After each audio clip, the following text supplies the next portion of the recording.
हिरन और शिकारी की कहानी। एक दफा का जिक्र है कि एक खूबसूरत जंगल में एक हिरन रहता था।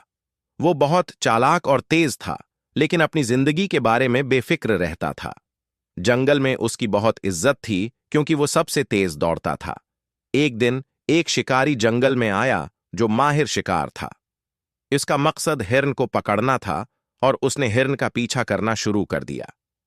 शिकारी ने हिरन को देख लिया और उसकी हिरन ने भाग लिया। शिकार की तैयारी की। हिरन ने शिकारी की आवाज सुनी और फौरन दौड़ना शुरू कर दिया। वो अपनी तेज रफ्तारी से शिकारी को धोखा देने की कोशिश कर रहा था, लेकिन शिकारी भी माहिर था और उसने हिरन की दौड़ का पीछा किया। हिरन की एक जगह रखने की कोशिश कामयाब ना हो सकी और शिकारी ने उसका शिकार कर लिया। इस कहानी का पैगाम यह था कि जिंदगी में बेफिक्र रहना और अपनी हिफाजत को नजरअंदाज करना खतरे का सबब बन सकता है।